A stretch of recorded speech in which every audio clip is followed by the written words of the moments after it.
been gone for a minute. Now I'm back.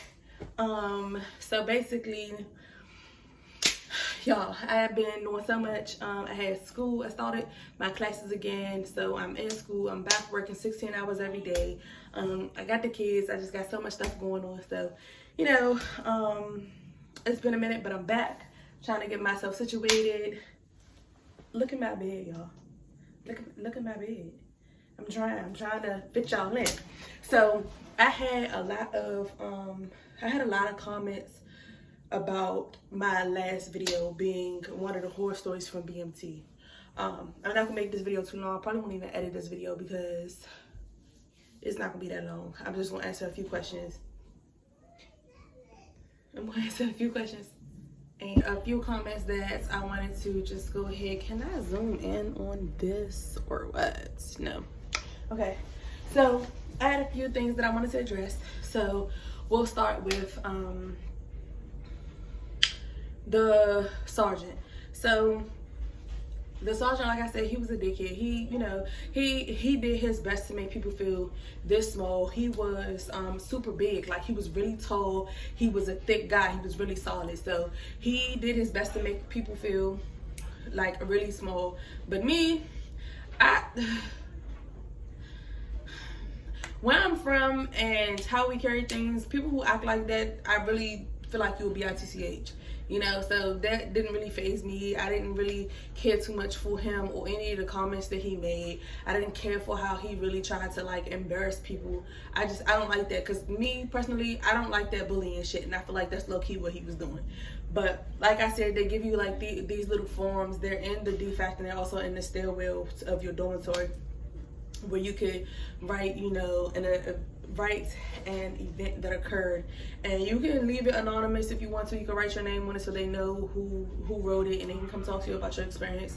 And they do read them. I can at least say that they do read them. Like I said, that wasn't the first. Like, I have another story, like, and I feel like it was even worse than what I told y'all in the last video. But yeah, he was just an all-around dickhead for no reason. Like, you really don't have to act like that. But anyway, what was something else that oh yeah, so basically I was asked, like, can you not speak your piece? Yes and no. I'm gonna say that you can say certain things. There are certain sergeants who will like take their NCO hat off and talk to you like a real person. Like, there are some of them who really care and really, you know, like do this. Like, this is what they are here for. This is what they're chosen for. Some people just like, oh, it's a job. I'm gonna carry these people, how I carry them, and then I'm gonna go home at the end of the night.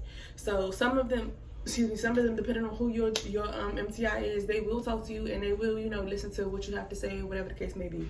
But I feel like, in my opinion, they do make it hard for people to come and, you know, be comfortable with saying, hey, this is what I think, or this is what I feel. Because again, they are trained to be a type of way, like to have a certain demeanor and to, you know, again, speak to you a certain type of way, or whatever the case may be. So it just all depends on like what MTI you get. I just really would say it all depends. You can speak your piece, but I wouldn't say all the time your piece is gonna be heard. You can say what you want, but that don't mean shit. And they low-key own you from the time you go to basic until the time you graduate. Not even then, until you graduate tech school. So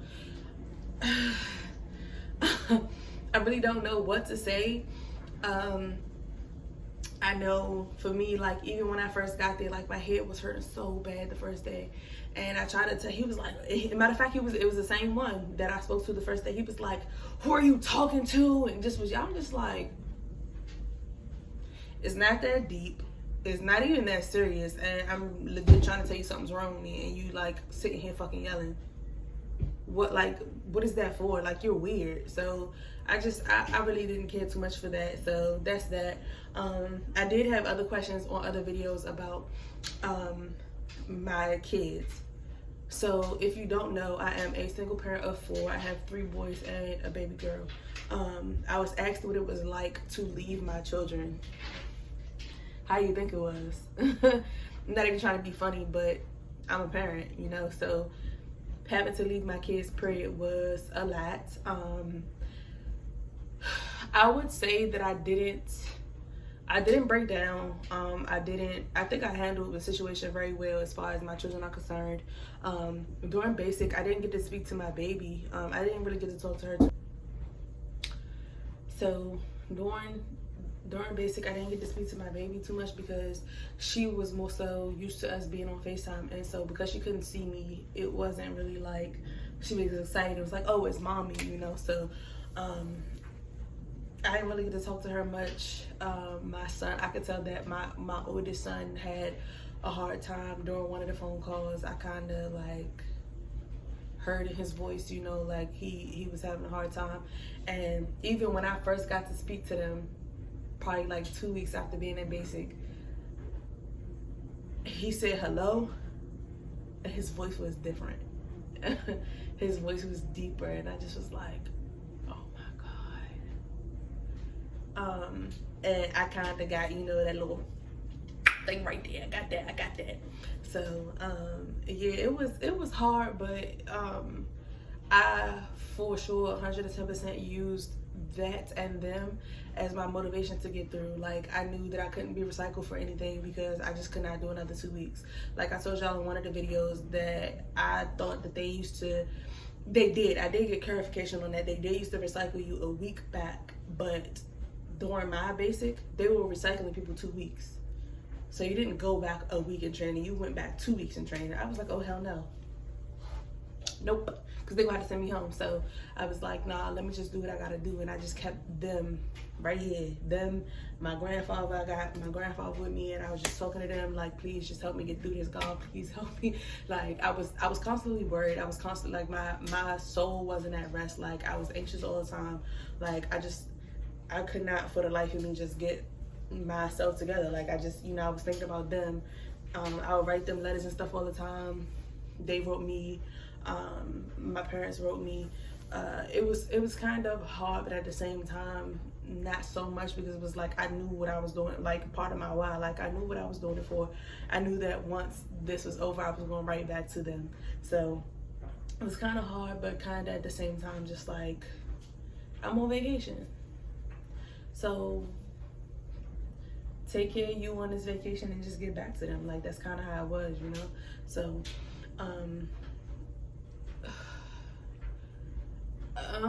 I really can't tell you like exactly how it'll affect your children, because I feel like when I was gone, it affected my kids in ways like school, not so much behavior, but school, and then just like the not knowing when I was coming home. Like that was the two things that I feel like really affected them. Like I don't know when my mom's coming home. They were basically like uprooted from their everyday norm because they were staying with my parents. So I moved from my house, I put everything in storage, and then I sent them with my parents, and I was gone. And then that was it, you know. So I just think that was hard on them, like moving them from their home to someone else's home, and then having to adjust to everything that they were doing, and living how they wanted them to live and stuff like that. Not saying that it was bad or anything like that, but it's definitely a difference between how my mom runs her household and how I run mine. So that definitely, I would say definitely 107% look into therapy, because I really feel like that will help. I would say that if you don't want to put your children in therapy, definitely give them an outlet to be able to express how they feel, as far as you leaving and how they feel with, you know, having to stay with family, or dealing with school and stuff like that. You know, just kind of look out for like the signs of depression and stuff like that from them not knowing, or just, you know, trying to have a quote unquote regular life while you're gone, because it's not going to be regular for them. It's going to be different, of course. It's going to be so many different changes, not being able to talk to you every day, not being able to call you when they want to, not knowing what your day was like, you not knowing what their day was like, you know. So it's going to be hard. So I'm not about to sit here and lie to you and tell you that it was super easy. I tried to not think about it, but at the same time, I still had them right here. Like, yeah, I'm thinking about them in the sense of, I gotta get out of here. I have to pass my PT test. I think I told you I only took one PT test. I started the initial assessment and didn't finish it because I was hurting, and didn't take any more PT tests. Didn't really PT with them, and then took the 5th week PT test to pass to graduate basic. So it was a lot. It was hard, but you know, I feel like it's definitely rewarding once you once you get that coin.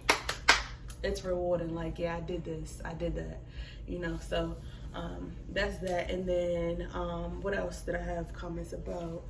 I definitely know that 110% is not easy for people who have children. So I will say that it's not easy, but you'll get through it. I promise you'll get through it. You know, things will start to get better once you get to the finish line. Let's see. Will you do the week 3 training? Yes, I'm gonna do the week 3 training. I'm gonna do this after this video. Somebody asked me why pack a book bag and not a duffel bag. You can pack whatever you want, but I'm telling you that you have so much shit to carry. Once you leave basic, nobody's gonna want to carry a fucking duffel bag with all that stuff in it, because you don't need all of that stuff. You really don't need none of that, because they give you everything you need in basic. So pack you a duffel bag, sweetheart. Shit, I don't pack it.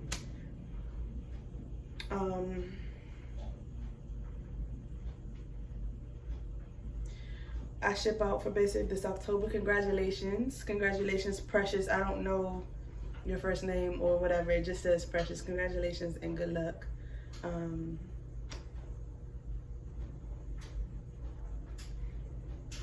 Somebody said, I hope whatever process you are going through, they don't give you a hard time, because the recruiting process is extensive, and they make sure you are healthy before you leave. So whatever happens after basic is on them. We'll talk about it. I'm kind of done with that situation, so I will definitely give you all an update about what's going on and what happened, because it was a lot of bullshit. The military is full of bullshit, so you know, I'll definitely give you all an update about what's happening. I feel like you all should know what's happening, just so that you can look out for certain things like this when you go, if you go, and if you have a medical situation like how I have. Someone said, Maddie said, hello, I recently heard they made some new changes to the PT test, such as the shuttle run and hand release push-ups. Was there an option to do this while you were in boot camp? Good question. I'm curious, because I haven't always been the best at either of those, and I'd like to know what your experience, what I'll experience when I get there. No. That's not an option, okay? Unless they've changed it since I've gone to basic, that's not an option. I really still don't even believe that it's an yes it is. Yes it is, because so it's not an option for basic, but I do believe that it's an option for once you're operational, because I remember my sergeant saying something about it. She did it. So I know that it's not a thing in basic. So what we did in basic, and again, it all depends on what MTIs you get, because I know not everybody did their PT the same, their assessment the same way we did. So excuse me, the first assessment, we did our push-ups and sit-ups one day, and then we did the run the next day. So it all depends on who your MTI is, because they can say, hey, no, we're gonna do all of this at the same time. They can make you do your run first and then do your push-ups and sit-ups, or they can make you do your sit-ups and push-ups and then make you do your run. So it all depends on how they're feeling and who you have, because they really gave us, you know, a little break by being able to do the push-ups and sit-ups one day and then the run the next day, because you can't do that on the actual PT test. You have to do everything that one day. You could do your PT test during your push-ups and sit-ups first, and then do your run, or do your run and your push-ups and sit-ups. So regardless of how it's done. You have to do all of it that one time. You can't do one set one day and then the next set another day. And I also had somebody else ask that if I pass my run and my push-ups and I pass my sit-ups, do I just take the sit-up portion of the test over again? No, you have to take the entire test over again. So if you are supposed to get 35 push-ups and you got 6, and you passed everything else, you got your run time, you got your push-ups, you have to take the entire test over again. You have to run again, and you have to do push-ups and sit-ups again. So please don't think that if you pass everything and then you feel one thing that you like. That's not how that works. But yeah, so no, that's not an option. You have to take the regular traditional PT test where you do the sit-ups and push-ups and the run. I will say, like I said in the previous video, that my cousin is a trainer, so I was able to work out with him like 4 times a week. I would do like twice during the week and then like twice on the weekend. And that helped a lot. But like I said, when you first get there, they're gonna give you a book bag with all this stuff in it. The book bag's gonna be heavy as hell. You're gonna have to walk everywhere. You're gonna have to walk up and down the steps. So it's really gonna kind of help you get adjusted a little bit just from that. Like I noticed, because I was so out of breath all the time going up and down the steps. And then one day I realized, like, I got all this shit in this book bag and I'm cool. Like, I'm good. So I know it's gonna help. But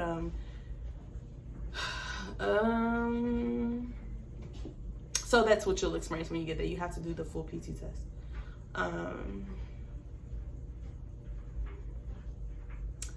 Hey, so I leave Monday, and I was wondering, did you have to retwist your locks while there, and how did you style your hair before you left? I have locks and I plan on putting them in barrel twists. My hair was like this when I left. Not like this, but it was barrel twisted all the way back. And then they connected in the back. So for people who have locks, I would say to just barrel twist it like this. Barrel twist it like this, all the way back, and then connect it. So I had mine like that, and then I left it like that probably like 3 weeks, because I had obviously had it done before I left for like a week and a half. So I left it like that for like 3 weeks, and then of course you get like sweaty and all that dirty grossness, so you obviously want to at least look like you are loved. So I took it out, and I always just like kind of redid the front of my hair and then just put it in a ponytail or whatever. But some girls, they had their shit done tight every time, and I was like, oh my goodness, it looks so good. Like, what? Like, their hair looks so good all the time.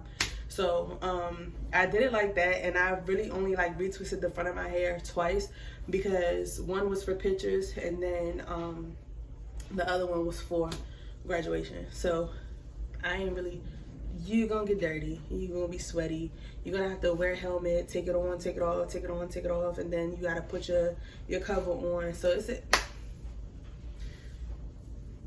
get braids, get cornrows.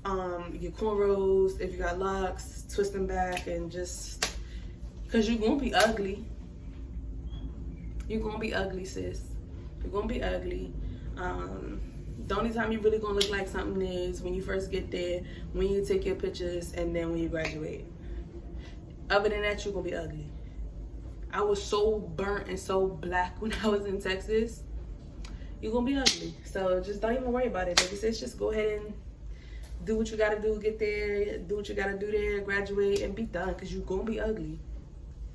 Like, I don't know what to say. Like, you're gonna be ugly. But so I think those were the only questions that I had that I didn't answer in a video. I'm gonna continue to try to, even though I answer your questions on the on YouTube in the comment section, I'm still gonna try to address everything in a video, because somebody who asked the question may not, somebody who has the same question as the question that was already asked may not have saw the comment. So I want to not only address you in the comments, but address you in the videos as well. But yes, I'm gonna do week 3 of training. I'm gonna do that once I finish this video. So yeah, I think that was everything that I had that I did not address in a video. Hey, after MEPS, how long until you ship to BMT. I'll go to MEPS on the 29th, but I heard the National Guard takes a little longer to ship. So I was told the same thing when I first swore in. I swore in April. By the end of October, they knew when I was gonna go to basic, but they didn't give me actual dates until December. So I knew when I was going to basic in October, but until December, it wasn't like confirmed. Like I didn't see it in black and white until December. So that was that. But I do know that because active duty takes priority, they kind of like try to trickle us in there with them. But you know, it's a lot of people trying to join National Guard, so you kind of gotta, I guess, get in where you fit in. You gotta have your school dates as well. So you know, I was told that you can have your basic training days, but you also have to have dates for tech school. So if you're a tech school if you're going to tech school for a certain job and they don't have a seat for you, you can have that basic training date all you want to, but you still need a tech school date that aligns with your basic training graduation date. So that's that. But yeah, I think that was everything that I saw that I didn't address and wanted to address. So yeah, like I said, basically I had just been gone because I went back to work. I was on military orders, which kind of pissed me off because they took forever to pay me. Another war story I'll tell you about, but it took forever to get a bunch of stuff done that I don't understand because they had the paperwork. But I ended up going back to work. Like I just couldn't anymore. I couldn't live off of what they was paying me. I just couldn't. So I had to take my ass back to work, and I've been doing that. I've been working 16 hours every day. It was something I wanted to show y'all, but I don't have it right here. I do this all the time. And then I went back to school, so I've been doing that. And then something was wrong with my camera, so like it was a mess. So basically I just had a lot going on, and then now that I'm kind of like in the swing of things and I got a little routine and a little schedule going, I can kind of better address my content in the comments and address you all as far as things that you may want to know. So that's it. I'm gonna get to this week 3 of training. I hope y'all all enjoy it, and as always, if you have any questions, comments, concerns, make sure that you leave them in the comment section below. Don't hesitate to ask me anything because I had a whole bunch of questions about everything, and I didn't see people that looked like me that was on here addressing these questions, comments, and concerns, you know? So I definitely want to give that to y'all. I definitely want y'all to know that. Yeah, so anything else that you may think of, please let me know. I'm so grateful that I didn't see anybody in my comments in my last video talking about anything. I appreciate y'all. Because again, if I ever see anybody in my comments talking about, oh, why you saying this, and you shouldn't be talking like that about this person, and you should have more respect, I'm gonna block you. Because fuck what y'all talking about. If I feel like you're being disrespectful, regardless whether it's military, my civilian job, whatever the case may be, like you're being disrespectful. I'm just never going for disrespect like that, especially when I don't be out here just disrespecting anybody. So I'm glad that if y'all had any ignorant shit to say, y'all kept it to yourselves. I'm glad that nobody put their feelings about what I had to say in my comment section, because I'm gonna chew y'all up. And yeah, I appreciate y'all. So definitely, again, make sure that y'all like, comment, and subscribe, and make sure that y'all become part of the gang, because who won't want to be a part of the gang, right? So I'll see y'all in the next video. Look in your eyes, it is dangerous. Grateful I had all the patience. I know you're going through some